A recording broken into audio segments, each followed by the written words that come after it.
Podcast Mundo Indefinido, um podcast sobre viagens para conhecermos diferentes perspectivas do mundo e viajarmos de forma consciente, com mais conhecimento e sem preconceitos.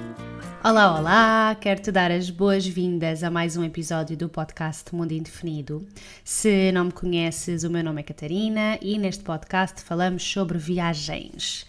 No episódio desta semana eu estou à conversa com a Marlene Marques, que escreve sobre viagens, ela publica muito conteúdo sobre o tema, mas ela costuma viajar e vai fazer surf enquanto viaja.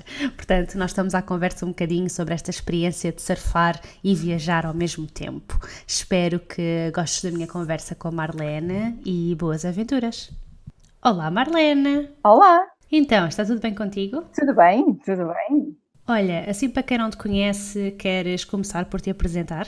Então, eu sou a Marlene, sou jornalista de profissão e atualmente faço conteúdos de viagens, não só na minha profissão normal, trabalho numa agência digital e faço conteúdos online, como sou travel blogger. Tenho um blog chamado Marlene on the Move, onde basicamente conto as minhas experiências de viagem. Ok, boa. E nós estamos aqui assim a conversar hoje porque tu Obrigada pelo convite. De nada. Porque tu costumas viajar e fazer um desporto enquanto viajas. Que desporto é esse? Olha, é verdade. É o surf. Eu faço surf, sou surfista. Sou surfista desde 95. Sim, Uau. há pessoas que provavelmente estão a ouvir isto e que já nasceram depois disso. Eu não sou uma delas. Bem, ainda bem. Mas sim, sou surfista, é o meu desporto de eleição e de coração. E comecei a fazer a surf, ainda havia muito poucas surfistas femininas em Portugal, o que foi bastante interessante ver a evolução do desporto até aos dias de hoje, que já é um bocadinho diferente. E então viajo sempre posso dizer que viajo quase sempre com a minha prancha de surf. É tipo, malta faz a mala para viajar, eu para além da mala também faço uma board bag, onde levo as minhas pranchas de surf todas. Digamos que é uma logística um bocadinho diferente de quem viaja, mas por normas, quando vou assim um grande tempo para fora, vou sempre a destinos que têm sempre uma componente de surf também associada, porque adoro, pronto. Sim. E então, para além do surf, aproveito depois para conhecer os sítios onde vou visitar. Claro. E então, é assim, é um bocadinho diferente, mas eu gosto muito, claro. E como é que surgiu essa paixão assim pelo surf? Foi por acaso? Foi alguém da família? Não, nada. Comecei, quando era miúda, comecei a olhar para aquilo, para já porque adoro a praia e sempre adorei o mar e pronto, adorava desde sempre estar na praia. Comecei a ver os miúdos a fazerem surf e a achar aquilo, isto deve ser muito giro, isto deve ser muito divertido. Então comecei a tentar aprender. Mas é engraçado porque eu quando comecei a fazer surf, como te disse, poucas miúdas faziam e não havia cá esta história de escolas de surf, nem pranchas de aprendizagem, nem nada disso. Então comecei a fazer surf com uma prancha de um amigo meu, antiga, toda escafiada, toda. E digamos que eu tive assim um bocadinho uma longa aprendizagem, porque realmente se tu não tens o material adequado vais levar mais tempo a aprender. E então, naquela altura quando eu comecei a fazer surf, estava a acabar o secundário quase, e a minha irmã andava na universidade a acabar já para o último ano também na universidade. Os meus pais, na altura, era muito difícil terem duas filhas a pagar duas universidades privadas. Então o que eu decidi fazer, a minha irmã faltava-lhe um ano para acabar a faculdade, e então eu decidi, olha, então este ano eu vou fazer uma espécie de ano sabático. Normalmente a malta faz os anos sabáticos para ir viajar, para ir, sei lá, para fora, e eu não tinha essa hipótese, mas fiz o meu ano sabático na praia. Pronto, então durante esse ano foi o ano que eu quase que levei para aprender a fazer surf, e no final desse ano a minha irmã graduava-se e eu aí no ano a seguir já ia também para a universidade, e então para não ser uma carga muito grande para os meus pais, então decidi, olha, este ano vou fazer um ano sabático, vou aprender a fazer surf. Pronto, e comecei a fazer surf, os meus amigos achavam imensa piada porque era uma miúda, não é? Exato. Então era tipo protegida e tudo, então, mas foi muito engraçado e foi um bocadinho por aí, foi olhar e começar a ver que maravilha que deve ser andar nas ondas e aquilo deve ser muito giro, então comecei comecei também a aprender e a esforçar-me. Que engraçado. E é uma experiência, uma sensação ótima. A primeira vez que tu consegues pôr em pé em cima de uma prancha e apanhar uma onda é das melhores sensações que podes ter, pelo menos para mim. Deve ser mesmo assim uma sensação de "Ai, eu consegui mesmo fazer Sim, isto", e não é? é completamente. Pois. Eu por É. acaso nunca fiz surf. Um dia tenho de ir ter contigo Eu acho que sim, para fazermos. eu acho que temos que organizar aí uma surf trip. Exato. Temos que arranjar uma surf trip e temos que ir experimentar isso. Vais É adorar. isso. Acho que sim, eu também acho que sim, eu gosto muito de estar na água. Sim. Mas pronto, e como é que passaste depois dessa questão de fazer surf por aqui, por Portugal, não é? A levares a tua prancha e ires percorrer os mares desse mundo afora? Porque imagina, a comunidade de surf, e em termos de mídia, pá, eu via sempre nas revistas de surf aquelas ondas fantásticas do Havaí, da Indonésia, que na altura era tipo o paraíso. Tu olhavas e vias aquilo e imaginar, tipo, ia fazer surf em água quente, de biquíni, pá, que maravilha. Nós cá não temos muito isso, Exato, sim, sim. o máximo que em Portugal tu tens é no Algarve, nos dias de verão, e aí não há ondas, por isso Pois. tu normalmente cá a água é muito fria, e então comecei, e na altura era um sonho, não é? Uma pessoa via aquelas revistas, via os filmes de surf, e aqueles destinos lindos, as palmeiras e tudo, era uma coisa maravilhosa. Obviamente, quando comecei a ganhar dinheiro e a trabalhar e a ter o meu próprio ordenado, claro que depois aí todo um leque se abriu. Pude combinar uma coisa que eu também já tinha um grande gosto, que era viajar, não é? Que era descobrir novos países, novas terras, novos povos, e ao mesmo tempo ir descobrir aquelas páginas que eu via, aquelas praias, aliás, que eu via nas páginas das revistas. Pronto, e foi por aí, não é? Claro que o meu primeiro destino de viagem foi para a Indonésia. Pois era isso que eu ia perguntar, era se tu depois, Sim, quando começaste a claro. viajar, se o facto de Sim, fazer sim. surf teve influência nos destinos que Opa, escolhias teve, ou teve. não. E Sim. eu não sou uma viajante, uma solo traveler, como se costuma dizer. Eu normalmente viajo com o Nuno, que é o meu namorado, que também faz surf. Nós, quando nos conhecemos, já os dois fazíamos surf, por isso só se estragou uma família. Exato.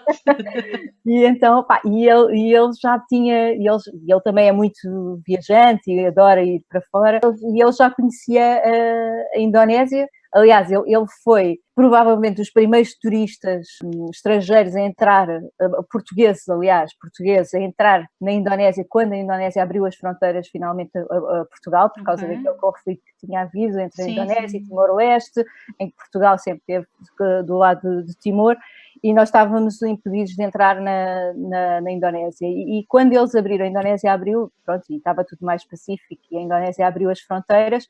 Ele foi dos primeiros, porque tal e qual como eu já andava mortinho para ir para a Indonésia para ver as ondas da Indonésia, e então foi dos primeiros a ir lá. Então ele já lá tinha ido algumas vezes, pá, claro que quando eu lhe disse, pá, não queres lá voltar?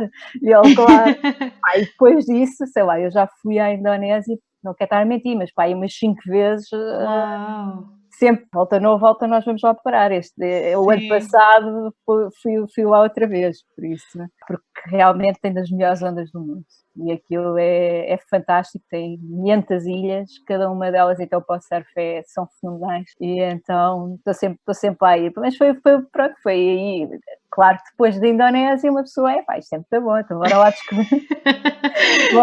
Bora lá descobrir outros países que isto a partir de agora ninguém para. Sim. Tu nessas várias viagens à Indonésia que fizeste, foste sempre para sítios diferentes ou acabaste por repetir alguns spots, digamos assim? Primeira vez fui para Bali. Uhum. Pronto, fui para Bali, tem lá várias ondas conhecidas e aí era, pronto, e a Ilha dos Deuses e eu queria lá ir, mas na realidade eu fui em 2004 e Bali ainda era muito diferente do que é agora. Uhum. Bali não era não é o que é hoje. Hoje é muito o poço de remote workers, pronto, tem muito turismo em massa hoje em dia. Naquela altura não, naquela altura tinha turismo, claro, e sempre teve os australianos que estão ali paredes meias com Bali. O Bali é quase o Algarve dos australianos. E tinha muita magia ainda, as pessoas ainda eram muito puras, então foi fantástico. Depois, as vezes seguintes, também, a partir daí eu aterrava em Bali e ficava um dia ou dois só para matar saudades e partia para outras ilhas. Depois a seguir, houve outra vez que já não fui a Bali, fui para um destino que se chama Mentawai, que é outra meca dos surfistas, e depois a penúltima vez que fui à Indonésia já fui para a ilha de Java, também lá descobrir aquilo, e o ano passado decidimos, não, vamos voltar a Bali. Pronto, ok, e Bali hoje em dia é muito turístico e tudo mais, mas mesmo assim eu gostei, eu acho que tudo. Sim, continua a ter o seu encanto, não é? Eu acho que sim, continua a ter o seu encanto. Soubemos lidar com o turismo e claro que já não é o que era, mas eu acho que o mundo inteiro muda e é bom termos estas pequenas recordações, como é que os sítios foram um dia, mas também não acho que Bali seja agora aquele sítio, é horrível e é só turismo e não sei, tudo bem, mas eu acho que continua a ter sítios incríveis para sim, sim, de certeza que continua a haver assim pelo menos alguns recantos que ainda não foram tão explorados. Eu também acho, ainda há lá uns cantinhos. Assim uns cantinhos, não é? Exato. E então, e qual é que é a sensação de estar a fazer surf numa água mais quentinha? É maravilhoso. É maravilhoso. Não, em termos de desporto é completamente diferente, porque, eu não sei, eu tenho esta teoria que a água fria é mais pesada. Ok. E eu estou a falar sério. Sim. Não sei se isto é alguma coisa que possa ser cientificamente comprovado, mas tu caíres numa onda, quando estás a fazer surf e cais, não é? Caíres numa onda em água fria é completamente diferente do que cair em água quente. É sério. Mas não tem nada a ver, claro.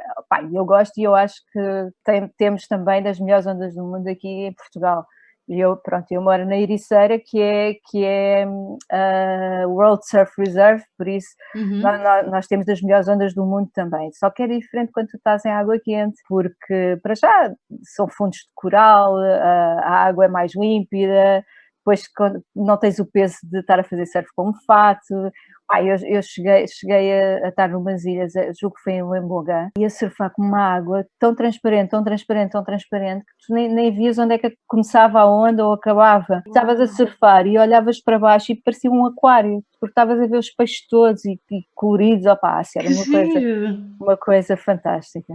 E os peixes não ficam assim curiosos a ver, vão ter com vocês ou afastam-se, ou como é que é? É assim, na Indonésia é tramado, porque é assim, tu tens tubarão, mas não é aquele tubarão de Recife que supostamente não ataca, eu nunca vi nenhum. Mas tu tens uma coisa que é os negongos, que é o chamado, chama-lhe vacas do mar, que são uns bichos com uma cabeçorra gigantesca, mas não estás a ver, é gigantesca, e são super curiosos. Então às vezes, estás sentado na prancha e de repente salta-te assim um bicho zorro, assim a cabeça, e fica assim a olhar para ti, e tu, a primeira vez é assustador, tipo, o que é isto? Vou morrer. Mas depois, quando começam-te a explicar o que é, e o bicho não faz mal a ninguém, é simplesmente muito curioso e vem normalmente assim à tona para ver o que é que se passa. Então tens esta vida marítima muito, muito rica. Por exemplo, fui também à Califórnia e eu não estava nada à espera. Na Califórnia, fazer surf na Califórnia, pelo menos nos sítios onde eu estive, é uma agitação dentro d'água que não passa, porque aquilo também supostamente tem tubarão, eu também não vi tubarão nenhum. Tem golfinhos, estás a surfar e de repente passam de golfinhos, tem são focas, não é focas, olha, não sei, tem uns bichos que de vez em quando também te aparecem assim do nada, então aquilo também é muito curioso. Sim. Mas água quente, sem dúvida. O pior é quando tu depois voltas. Pois já não estás habituado à água fria que nós temos aqui do Atlântico, não é? Porque normalmente depois voltas para o inverno português, é o frio e a água fria, é tudo... Mas tu metes-te na água na mesma, não é? Vais lá mesmo no inverno. Claro, sempre posso. Sim. Não, mas é engraçado. Estavas a falar na Indonésia, falaste na Califórnia, que outros sítios onde é que estiveste para ir a fazer surf? Olha, já tive a África do Sul. Ok. Aí sim, tive um bocadinho de receio dos tubarões. Também, assim, vamos ver, eu nunca vi tubarão. A ver, isso que eu ia perguntar, era se tinha chegado a vê-los ou não? Eu nunca cheguei a ver. Mas que os há. E a África do Sul é um sítio que tem muito tubarão. Mas na África do Sul, por exemplo, estive num local chamado Jeffreys Bay e eu entrei e pensei, estavam imensa gente dentro de água. E eu depois vou pela teoria da percentagem de probabilidade. E eu pensei, olha, com esta gente, se sou só eu e outra pessoa, a percentagem de probabilidade é muito alta. E então eu já pondero. Então 50-50, não é? Se É, forem só exato. duas. Agora, quando está imensa gente dentro da água, eu penso, olha, isto, se tiver que acontecer, é porque tem mesmo que acontecer. Por isso, com tanta gente dentro da água, também acho que não é de ter esse azar. Mas pronto, sim, a África do Sul, Sri Lanka também, adorei.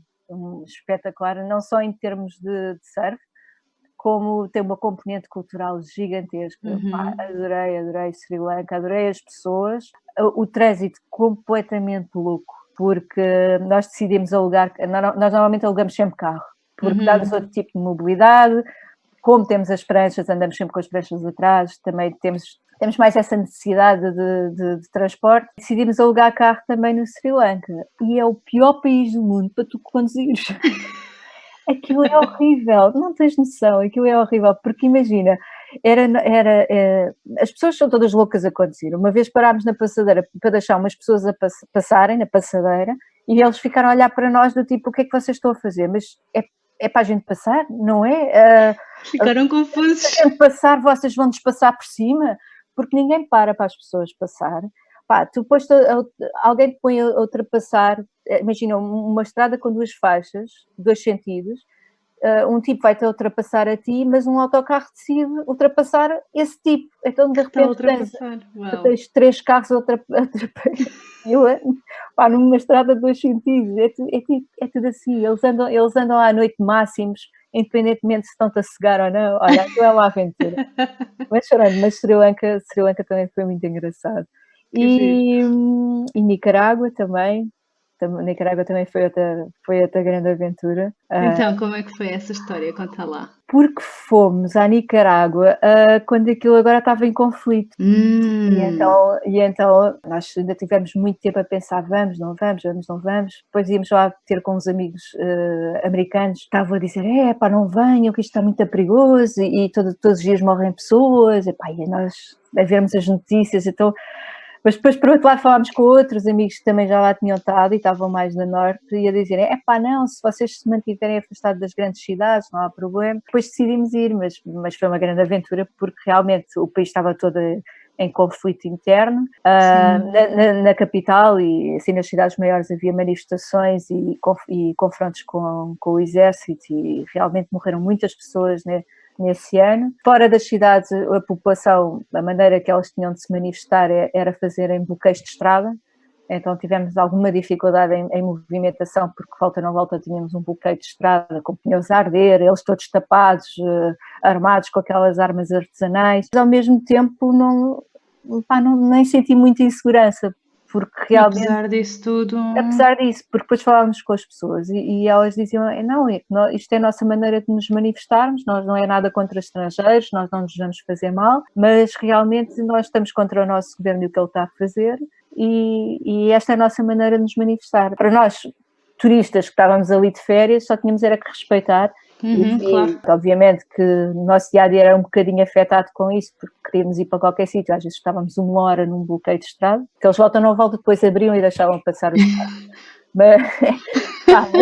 Mas enquanto isso tinham de ficar ali. Sim, mas foi um bocadinho dramático, porque as pessoas estavam a sentir muito, porque entretanto, como isto estava-se a espalhar a notícia, os estrangeiros estavam a deixar de ir, os negócios estavam a fechar porque não tinham pessoas que fossem...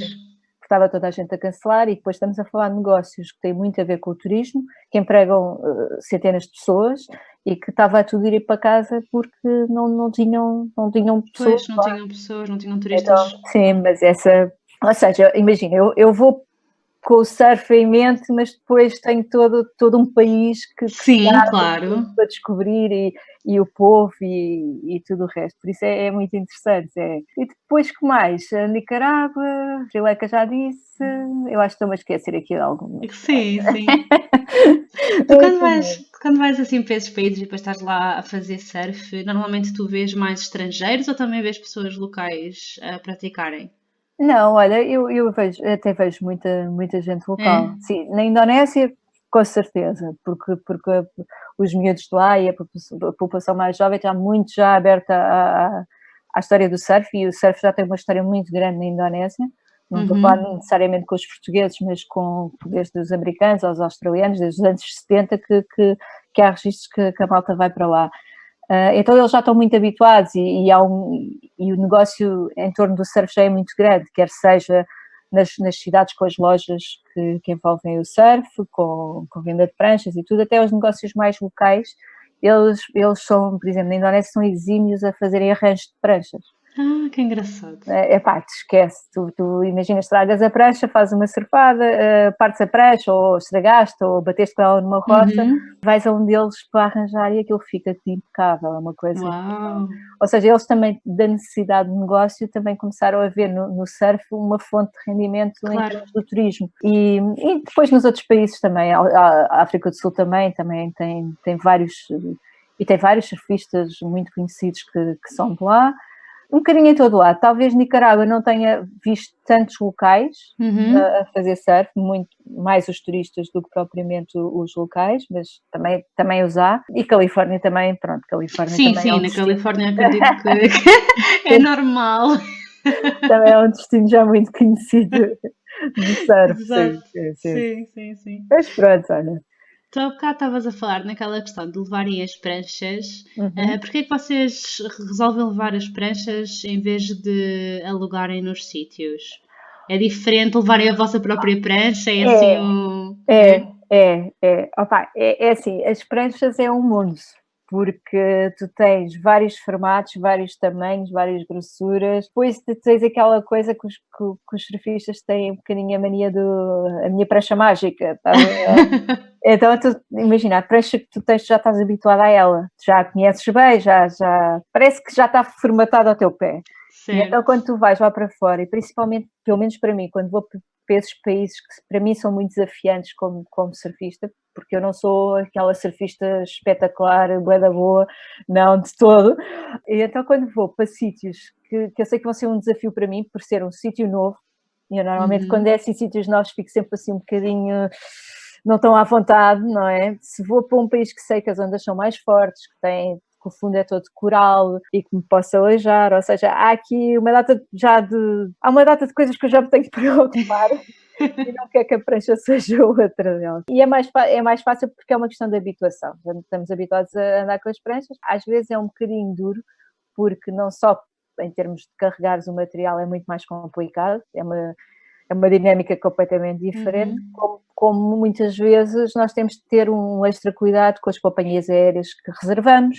Muitas vezes nós não vamos pelo que é mais barato, porque as companhias mais baratas depois cobram-nos as pranchas, ou seja, para além do bilhete cobram as pranchas e muitas vezes é muito caro que eles cobram, então depois não nos compensa, então normalmente andamos sempre à procura de companhias aéreas que considerem as pranchas como parte da bagagem, os quilos que as pranchas têm são parte dos quilos que nós temos direito na bagagem de porão, ou seja, tem aqui uma dinâmica completamente diferente. Sim, toda essa logística diferente. Era muito mais fácil alugar pranchas no local, sem dúvida. E hoje quase todos os países que nós, assim que tenham o mesmo surf e que sejam conhecidos como surf, tu podes chegar às principais praias e tens lá malta a alugar pranchas. Pronto, é aquela coisinha não, isto é... É a minha prancha. Já conheces bem, não sei, há ali um conforto, para mim há ali um conforto muito grande e já tenho tanta coisa que me preocupar quando vou surfar esses sítios do que agora estar a pensar, não conheço esta prancha e não gosto da prancha e não sei o quê. Sim. Estavas a falar dessa questão das companhias aéreas, como é que é a logística de levar uma prancha? É assim, como estava-te a dizer, nós, por norma, escolhemos sempre uma companhia aérea que já considera o peso da prancha, sim. Certo, sim. A única coisa é que quando pronto, e então quando nós fazemos a mala, eu já estou a considerar o peso que as pranchas têm e só ponho o resto que falta em bagagem de roupa e coisas para levar. Como a maioria das vezes estes sítios até são quentes, não é muito problemático porque a roupa que também se leva é um bocadinho mais leve do que se fôssemos para um destino de água fria. Pronto, mas eu digo que é um bocadinho... Tenho que fazer aqui umas gigas só às vezes. Umas contas, pesar a mala, preciso tirar isto. E chego lá e estou a rezar aos santinhos que não me tenha enganado nas contas, não é? Sim. Imagina, temos 20 quilos e eu chego a levar 19, Mesmo ali. O que é horrível, porque depois eu quero trazer souvenirs e isso e tenho pouquíssima margem de manobra. Depois realmente o sistema é um bocadinho igual a todos. A logística é um bocadinho diferente, porque depois de transportar as pranchas são material frágil. Então temos toda uma logística de estar a embrulhá-las em papel bolha ou outro tipo de material que proteja.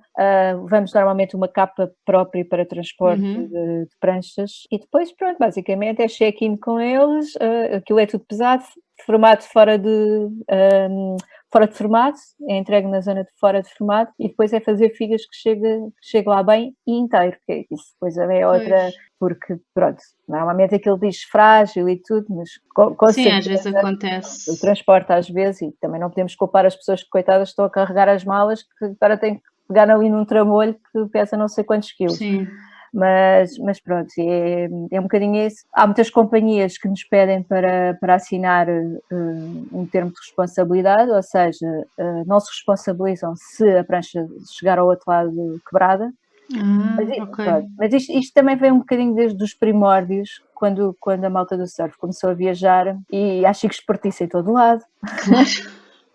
E então o pessoal começou a descobrir que a gente vai fazer surf, depois quando volta para casa, chega cá a parte da prancha e abre, ou então partimos lá no destino. Que má onda! Partimos lá no destino, isto partiu-se, mete na capa e depois quando chega cá, vocês partiram umas pranchas no transporte. E as companhias aéreas tinham que é o que acontece se houver uma bagagem que seja muito, muito danificada e tudo, as companhias aéreas têm que se responsabilizar. E então havia uns chicos espertos que faziam isso para depois chegarem cá e terem umas pranchinhas novas e terem dinheiro para comprar umas pranchinhas novas. E então as companhias aéreas não são parvas e começaram a topar a manha e então hoje em dia ou cobram o transporte e cobram à séria, ou então quem não cobra o transporte faz com que assinemos um termo de responsabilidade de que se chegar lá danificado que não se responsabilizam pelo estado em que a prancha chega. É assim, como é que se diz? Pelos justos pagam... Exato, pelos pecadores pagam os justos. Sim. Os justos pagam pelos pecadores, sim, é isso. Pois. Tens noção do preço que é despachar a prancha, se tiveres de pagar?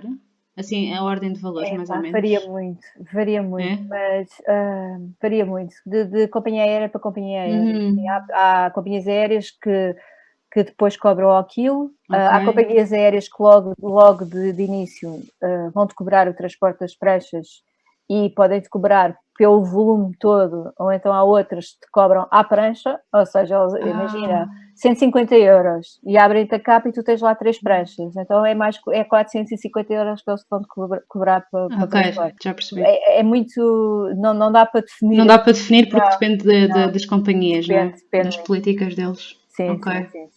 E nunca vos aconteceu a vossa prancha ter algum acidente? Já. Então. Já? Aconteceu uma vez que foi claro, mas eu aí já não me lembro se eles já foi há muito tempo. Eu não me lembro se eles responsabilizaram ou não. Eu acho que não. Mas chegaram a prancha partida e notava-se claramente que a prancha estava com um bico. Estava partida com o formato de um bico. Sim. Aquilo de certeza que foi aquelas caixas onde, não sei como é que aquilo se chama, mas aquelas caixas de transporte das bagagens todas. Sim. Aquilo deve ter caído, ou aquilo deve ter... Alguma coisa caiu em cima da prancha durante o transporte, aquilo tinha o formato de um pico. E aí foi claramente no transporte que aconteceu. Se for para cá, é duro e tal, mas pronto, olha, paciência, já viemos, já foi. Sim, agora, já usaram, não é? Exato. Agora, quando é para lá é mais chato, porque nós normalmente também vamos munidos de material para reparação, ou, pronto, temos sempre... Isto é um bocadinho, nós levamos o kit de primeiros socorros, normal. Sim, e depois com os primeiros socorros para a prancha. Com os ultravulores e essas coisas todas, e depois temos o kit de primeiros socorros das pranchas, que é com tape e com pasta para pormos se aquilo ficar quebrado. Pronto, lá está. É um bocadinho uma dinâmica diferente quando estamos a preparar a mala para viajar. Pois, mas nunca vos aconteceu terem chegado ao destino e a prancha ficar totalmente inutilizável? Ou seja, mesmo com o kit não terem reparação? Não, isso não. Pronto, ótimo. Isso não. Isso é que era uma chatice, já viste, estás lá e de repente... Não, isso não. Já nos aconteceu partir uma prancha ao meio, aliás, não foi ao meio, foi ao meio e depois tinha outro vinco, e levámos lá um rapaz na Indonésia, em Bali, para reparar, e ele quando nos devolveu a prancha, tu olhavas e não vias que ela estava partida. É que não vias. Isso é que eu digo Como é que ele fez isso? não sei, eles são os artistas. Que é assim, se nós virmos, aquele povo é muito manual, não é? Porque em termos de trabalhos de madeira e outros tipos de trabalhos que eles fazem, eles são muito bons com as mãos e neste tipo de trabalho. E então eles evoluíram também para este tipo de arranjo e foi brutal, porque realmente a prancha estava impecável. Claro que depois não havia de durar muito, não é? Pois estava partido. Acho que era mais estético do que outra coisa. Mas estava impecável. Sempre deu pelo menos assim para um bocadinho estarem com a mala. Estava-me a lembrar, sabes, de um episódio também super caricato que eu tive a nível de bagagem de porão. Estava-me a lembrar por causa dessa tua questão da tua prancha ter-se partido e etc. Eu, quando fui para a Rússia fazer o voluntariado, eu quando voltei para Portugal, eu tinha uma mochila daquelas super grandes e despachei a bagagem. E aquilo tinha um fechozinho em cima e eu tinha lá posto uns chocolates que me tinham oferecido e uns ímãs para oferecer para a minha mãe, para um amigo dela e para mim e tal. E eu passei por vários aeroportos, porque eu fui de Volgogrado para Moscovo, de Moscovo para Frankfurt e de Frankfurt para Lisboa. E eu acho que foi no aeroporto de Moscovo, porque eu quando cheguei cá não tinha nem os ímãs, nem os chocolates. A sério? Sim. E eu depois estava a falar com a rapariga que me tinha dado os chocolates e eu disse, olha, os chocolates desapareceram. E ela, pois, eu esqueci-me de avisar, isso de vez em quando acontece. Sério? Eu, como assim? Coitadinhos, estão a comer uns chocolatinhos. Olha, desculpa lá. Nunca me passaria pela cabeça. Mas pronto, eu essas coisas também nunca guardo. Aliás, eu raramente ponho. Não, tenho posto cadeado, sim, mas eu acho que aquilo vale o que vale. Se eles tiverem que ir, abre e. Sim, é verdade. O que me assustou um bocadinho quando viajo, em termos de bagagens e essas coisas, e a América Latina tem assim um bocadinho. Não sei, tenho sempre um bocado de receio do que é que possa acontecer. Sim. Porque realmente uma pessoa entrega a bagagem e depois já não vê bagagem mais, não é? Pois é. Se lá se metem lá alguma coisa. Sim, aí a questão é pôr, não é tirar, não é? É se põem lá qualquer coisa e depois estás a sair do aeroporto. Sim, mas é por isso é que eu digo, é assim, imagina, eu pus o cadeado e depois agora já não vinha o cadeado. Como é que tu provas que tinhas posto o cadeado? Pois, exato. Não provas, ninguém sabe, não é? Sim. Por isso eu acho que a história dos cadeados é fixe, mas é só para dar um bocadinho de trabalho caso alguém queira roubar alguma coisa na bagagem. Se bem que agora os aeroportos, principalmente os principais, eu acho que já não é tão. Sim, eu também acho que já deve ser tudo vigiado e já não há tanto isso como era antigamente. Sim, também acho. Mas pronto, essa aí eu achei engraçado. Alguém ficou muito contente a comer os meus chocolates. Ai. Mas pronto, então, e tu assim há algum sítio que tu ainda não foste, mas onde gostavas muito de surfar? Olha, é assim, eu gostava de ir ao Havaí. Se me dizes, mas consegues surfar lá? Não sei. Porque depois há destinos assim, eu quero muito ir, e depois, se estiver lá, depois eu vejo, se me sinto à vontade, se a coisa funciona, mas acho que há lá uns sítios que dá para o meu nível de surf, porque depois aquelas praias ou as outras mais conhecidas no norte do Havaí e tudo mais, eu acho que não tinha nível para aquilo e morria, pronto, basicamente acho que me matava para lá.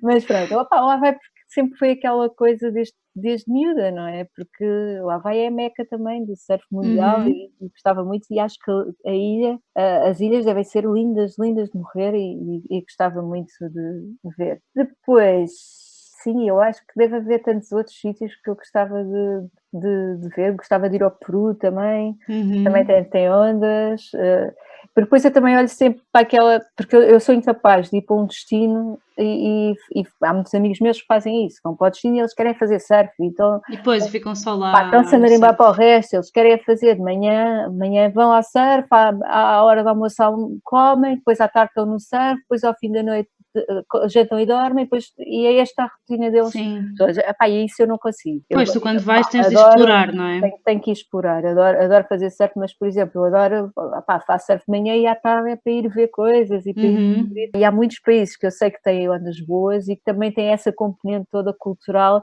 que eu acho que vou adorar ver. Mas pronto, se me diz assim do topo da cabeça, porque gostava muito de ir ao Havaí, porque pronto, não... Gostava de ver aquilo. Deve ser um bocado como Bali, também cheio de turismo e não sei o quê, e os locais dentro d'água. Sim. Os locals acho que são assim um bocado maus. Mas para proteger aquilo que é deles, mas gostava de ir lá. Sim. Eram um dos sítios que... E vou. Sim, com certeza. Tenho sempre a mania que vou a todo lado. É como eu. Não sou capaz de dizer, não sei se algum dia vou conseguir. Eu acho que vou sempre conseguir. Estamos as duas. Também estou assim. Eu também acho que sim. Eu queria ir a todo lado e eu vou conseguir ir a todo lado. Houvesse dinheiro... houvesse dinheiro e tempo, uma pessoa estávamos sempre aí fora. E, é verdade. Eu, se me saísse o Euromilhões, sabia bem o que é que havia de fazer o dinheiro. Não havia dúvidas. É sério. Tu há bocado estavas a falar na questão do teu nível, digamos assim, porque obviamente que também tu quando começas estás só em cima da prancha deitado, acho eu, quer dizer, não sei, ou sentado, não faço ideia como é que é. Sim. E depois começas a tentar te levantar e a fazer coisas e isso. Já houve assim algum sítio onde achaste que o teu nível não era suficiente para aquelas ondas? Foi na Indonésia, vários sítios. Foi? Foi.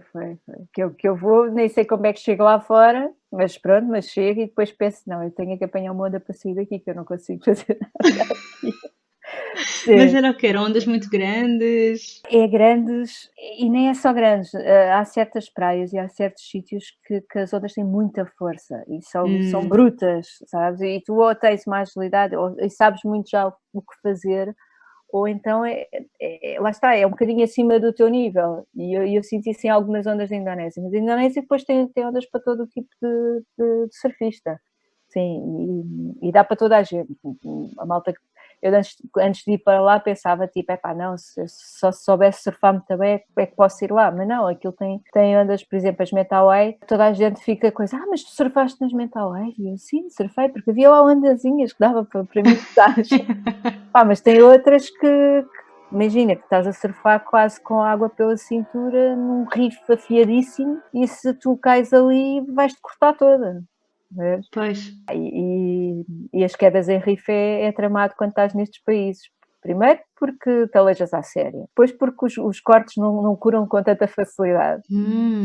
E pronto, há histórias. Eu tenho amigos meus que se aleijaram à séria lá, que recriou pontes e essas coisas todas. Uau, mesmo hardcore! hardcore. Então eu vou sempre, como eu também não quero estragar as férias, eu vou sempre assim com alguma cautela. Faço as minhas ondas, eu tenho sempre aquela ideia que o surf é um desporto para as pessoas se divertirem. Tu te divertires com ondas pela cintura imagina, não tens confiança de ir lá para fora e fazer maré, não precisas, porque isto é para tu te divertires. Sim. E sentires o mar, e sentires a natureza, e sentires a liberdade que este desporto dá. E não precisas de ser uma mega surfista para te divertires.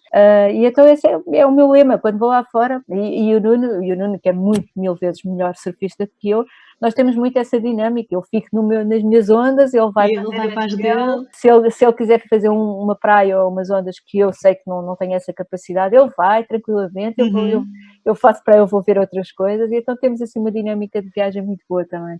E é ótimo também de teres um companheiro de viagem que consegues acompanhar e ao mesmo tempo não há aquela exigência de estar sempre a fazer o que ele faz ou ele está sempre a fazer o que eu faço, então Claro. Ter ali um equilíbrio. É. E há assim alguma maneira de saber se aquela praia é boa para o teu nível? É assim. Ou chegas lá e olhas? O que é que eu aconselho? Olha, há muitas coisas escritas sobre isso e há muita maneira de perceber o que é que normalmente pode ou não ser bom para o teu nível. Tu tens vários sites online que por exemplo, tens um que é o Ana Surf, que também tem lá todas as praias que possas pensar de ondas no mundo, e depois aquilo lá tem também um bocadinho a identificar que se é para experts, se é para beginners. Pronto, uma classificaçãozinha. Tens uma classificaçãozinha, aí já percebes. O que é que eu aconselho? Aconselho muita leitura também, antes de ir para também se perceber um bocadinho melhor do que é que se vai encontrar. E acima de tudo, chegar, observar, ver quem é que está dentro da água, o nível das pessoas que estão dentro da água. E se tiverem dúvidas, falarem com as pessoas locais, elas também podem ajudar. Não, acho que aquela coisa de tipo não vou falar com eles porque eles depois maltratam. Não, porque muitas vezes as pessoas até têm de boa índole e vão poder ajudar.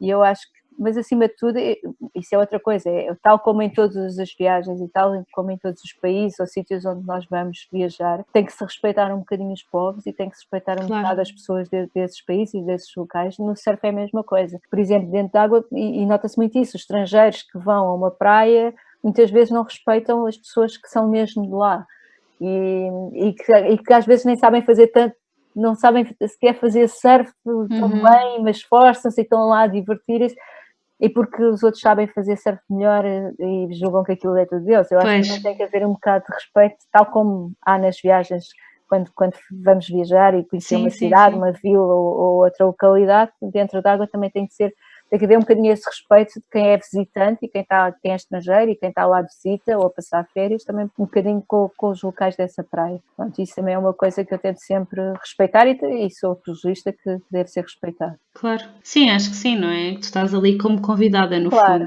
Claro, mas às vezes é um bocadinho difícil.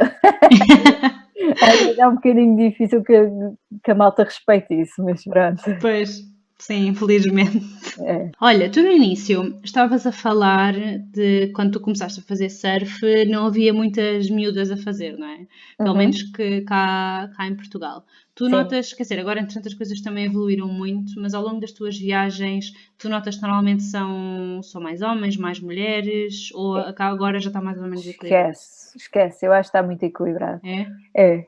Claro que tens maioritariamente ainda homens, mas já tens muitas miúdas dentro da água e às vezes a darem um baile de surf aos rapazes, assim, uma coisa brutal, não estás a ver?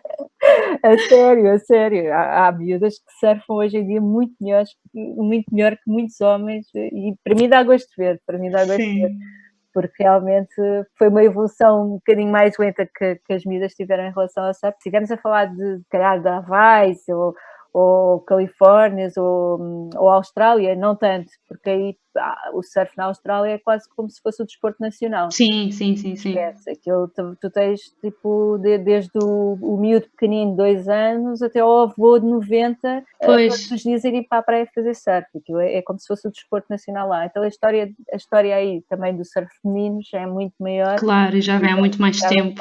Mas noutros países não, já notas as miúdas, até aqui em Portugal. Sim. Já tens muito mais miúdas dentro d'água e eu adoro, acho muito fixe mesmo. Que giro. E nunca sentiste assim, não é preconceito, mas que te olhassem assim de uma maneira um bocado...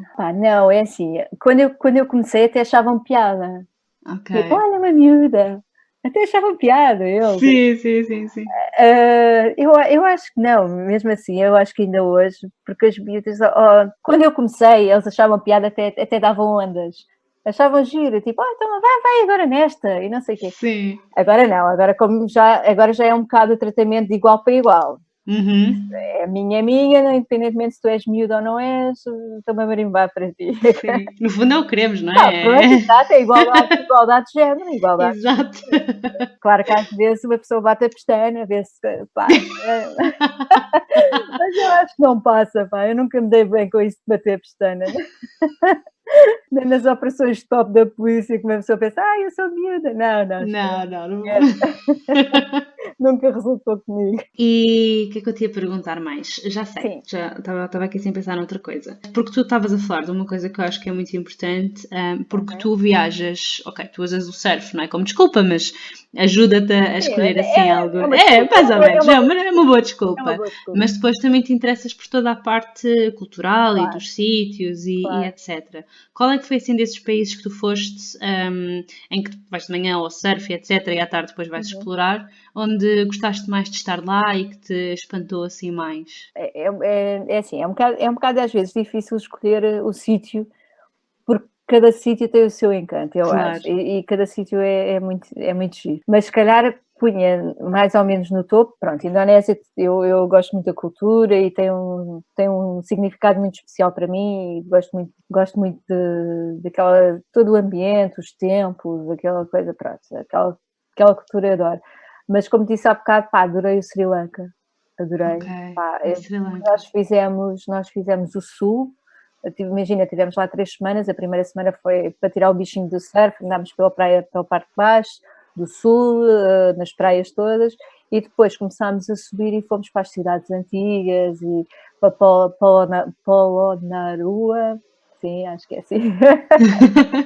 Opa, e pronto, e realmente adorei o Sri Lanka, porque em termos culturais, então é lindo, lindo, lindo. Também em termos naturais, não fiz o comboio, toda a gente fala daquele comboio, sabes, aquele comboio que toda a gente tira Sei. do lado de fora, ao contrário de ti, que eu acho que ias andar no comboio. Sim. Comboios são a minha praia, estás a ver? Exato. A ti é a praia, é a mesma praia, para mim são os comboios. Exato. Eu acho que tu aí ias andar aquele país todo de comboio. Sim. Mas não fiz o comboio, porque lá está, como estávamos de carro, também não era tão fácil a logística de deixar o carro para fazer o comboio, para depois voltar a apanhar o carro. Não foi por isso, também fiz a parte toda das plantações de chás e isso, e até foi mais engraçado porque podia sair do carro e andar lá no meio. E andar lá feita louca no meio das plantações de chá. Ai, que giro. Não só do comboio. E adorei. Achei um país super, culturalmente muito rico. As pessoas também muito, muito simpáticas. A comida, picante. Pá, esquece, muito picante. Eu tolero o picante, mas tenho que me saber a comida. Não pode ser só uma coisa que me adormeça a boca e já não me sabe a nada. E depois não sentes mais nada, não é? Nada. E aquilo ali é um bocadinho forte, mas muito fixe. Por isso, sem dúvida, Sri Lanka está no topo das preferências e a minha Indonésia, assim, é claro. Sim, tu já lá foste 5 vezes, é mesmo. Ainda vou voltar, ainda começo a pensar, ainda há aquele sítio e o outro. Sim. Ainda tenho que ir, gostava muito de ir depois para aquela parte mais perto de Timor já. Também gostava muito de ir aí ver esses cantinhos todos. Ele também tem tantas ilhas. É enorme, esquece, é enorme. É o que o pessoal sempre diz, eu até ver, estás outra vez para a Indonésia. Mas aquilo é tão grande, tem tantas ilhas e tantos sítios diferentes para ver que não me importo voltar de regressar. Não digo que vá todos os anos, houve uma altura que eu ia quase todos os anos à Indonésia. Mas não, porque eu também quero conhecer outras coisas, lá está, quero ir a outros países, a outras regiões do mundo. Mas volta na volta vou lá picar o pontozinho. Eu já não vou há uns tempos, acho que vou regressar agora. Foi como o ano passado foi um bocadinho assim, tipo, já não íamos lá, já não me lembro há quantos anos, e pensar, vamos só lá dar um clipe. E agora, portanto, tivemos a ver a parte que tu gostaste mais a nível cultural e isso falaste no Sri Lanka. Lembras-te assim qual é que foi a melhor onda que apanhaste? A melhor onda que apanhei? São tantas. É difícil, não é? Eu confesso, eu cada vez que faço uma boa onda parece que é a melhor de todas. Não, esta que é a melhor. Esta que foi. Terá sido se calhar as Mental Way. Lá está, porque também era uma coisa que requeria ultrapassar um bocadinho os meus limites e conseguir ultrapassá-los e fazer alguma coisa de jeito. Então eu acho que aí também saí vencedora, então talvez fosse nas Mental Way também lá na Indonésia. Mas eu acho que há sempre, eu quando consigo fazer boas ondas, para mim já vai para a lista das melhores. Porque é como eu te digo, é assim, se eu fosse uma daquelas mega surfistas, eu já faço isto com uma perna às costas e não sei o quê, era diferente, não é?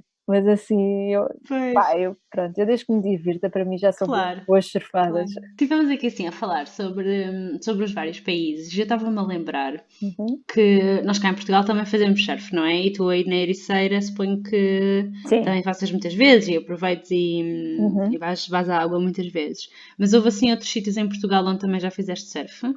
Olha, eu acho que é aqui na zona, inúmeros sítios podes fazer. Eu cresci na margem sul do Tejo, Por isso eu aprendi a fazer surf na Caparica, na costa da Caparica. Sim. Pronto, foi o meu campo de treino de aprendizagem foi lá. Depois, entretanto, mudei-me aqui para a Ericeira, obviamente Ericeira, mas depois tu, se começares a subir a costa, é fantástico. Tu tens Santa Cruz, tens Peniche, a zona de Peniche é fantástica para quem quer aprender a fazer surf. E para quem já sabe também, porque é uma zona que funciona muito bem com os ventos todos e tens inúmeras praias com inúmeras ondas. E depois, à medida que vais subindo, é engraçado, porque tu, cada vez vais mais para norte, tens menos surfistas. Exceto quando depois chegas à zona do Porto e lá para cima já tens mais outra vez. Mas esta costa aqui, não tens muita gente e é uma costa cheia de potencialidade. Depois de desceres, obviamente, costa alentejana, cheia de praias incríveis para conhecer e lindo morrer. A costa alentejana é espetacular. E eu gosto muito do Algarve, só que o Algarve tem o defeito que não dá sempre. Então, normalmente funciona com a costa sul, pelo menos do Algarve, funciona com os levantes, que são tempestades que vêm do sul e que fazem ondas que vão ter com a costa, que vão ao encontro da costa sul do Algarve. E então com o levante funcionam bem. Mas, olha, falta-me ir surfar a Marrocos. Olha! Tenho que ir, ainda nunca fui, já fui a Marrocos, mas ainda não.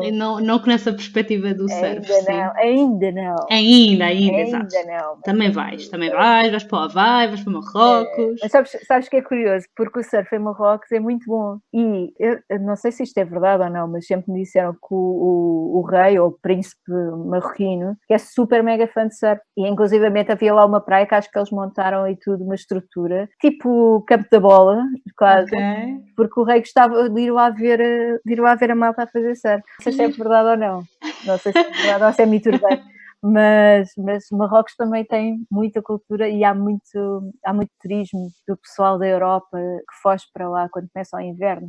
Nas caravanas e tudo. Depois a malta vai muito para Marrocos nesta altura do inverno. Que engraçado, não fazia ideia. É porque tem ondas e ao mesmo tempo o clima é melhor, não é tão frio. Marrocos também está na lista. Só assim antes de terminarmos, estava-me a lembrar de outra coisa, porque nós cá, como a água é fria, tu usas o fato, não é? Aquele fato justinho e não sei o quê. Sim, neoprene, sim. Exato. Tu costumas levá-lo também quando vais para outros sítios ou como já sabes que vai estar a água mais quente, não vale a pena? Olha, eu levo. É assim, tal como as pranchas, tu tens vários tipos de fato. E vários tipos de grossuras de fato. E normalmente existem uns fatos mais fininhos, ou de manga curta, ou de como se fosse calções mais curtinhos, que dá para levar para essas águas mais quentes. Às vezes levo pela falsa sensação, provavelmente, de segurança de que se cair e for à rocha, tenho ali o fato um bocadinho. Temos uma proteção. Um bocadinho. Sim, qualquer coisita. Sim, mas por norma não, por norma. E há outra coisa que uma pessoa não pensa nisso. A água quente, quando tu estás a fazer surf, prancha em fricção com o corpo, faz queimaduras. Ou seja, imagina, nós temos o que chamamos o wax na prancha, que é uma espécie de cera que nós pomos para não cair, e aquilo, por exemplo, quando tu estás a remar em cima daquilo, tu não notas, mas o teu corpo está a andar em cima da prancha. E aquela fricção do wax com a tua pele, começas a fazer queimaduras na pele. Mesmo que não tenhas um fato, levar uma licra ou qualquer coisa é sempre bom para proteger. Portanto, aquela ideia, estar ali só de biquíni em cima da prancha. Olha, isso esquece, porque a maior parte das vezes tu cais, o biquíni vai-te parar a sítios impensáveis e que tu sais lá com o biquíni em sítios que não devias ter. Sim, exato. Ainda perdes para ali. Aquilo é muito agir se tu não caíres. Se fizeres tipo longboard, umas ondas muito pequeninas, não vais cair e apareces toda da Baywatch. Mas a última vez que fui assim freestyle, digamos que veio um edgy quando caí aqui. É sério, não me foi parar ao pescoço, eu não sei como. Muito bom. Ok, portanto, levar um fatinho ou qualquer coisinha. Um calção. Uma coisa assim. E até porque nestes destinos tu queimas-te muito dentro de água e é sempre uma proteção um bocado melhor para as costas e tudo, por causa dos escaldões também ajuda. Claro. Olha, foi muito giro saber estas tuas aventuras de surf pelo mundo. Exato. E agora assim, só para terminar... Agora a próxima vais comigo. Eu também acho que sim, eu acho que me vou aventurar pelo surf, pelas ondas. Mas só para terminarmos, queres dizer onde é que as pessoas te podem encontrar? Então, eu sou a autora do blog marlenonthemove.com e podem me encontrar também nas redes sociais, é sempre a mesma coisa, é Marlene on the Move, está no Facebook também Marlene on the Move, é sempre usando o mesmo. Está bem. E também tens um canal no YouTube que eu gosto muito. Também tenho um canal no YouTube, tento fazer uns vídeos, mas muito amadores ainda, sim. Não, eu gosto muito dos teus vídeos, são muito giros, são. Mas pronto. Eu depois adoro fazer tudo, e então meto-me em tudo. E depois às tantas... Adoro os vídeos, adoro fazer vídeos, Sim. Mas depois, como nunca tirei um curso sobre isso, ou passo horas a ver tutoriais, como é que faço aquilo, como é que faço aquilo, mas no YouTube também, se quiserem ver os vídeos por lá, também lá estou. Boa. Eu depois vou pôr todos os links na descrição. Obrigada. Olha, então foi muito bom. Adorei. Olha, ainda bem que gostaste, eu também gostei muito de ter aqui. Boa. Então vá, Marlene, um beijinho. Um beijinho. Muito obrigada por teres ficado até ao fim deste episódio. Espero que tenhas gostado da minha conversa com a Marlene. Eu confesso que fiquei cheia de vontade de me pôr em cima de uma prancha de surf e ir experimentar as ondas deste mundo. Até ao próximo episódio e boas aventuras!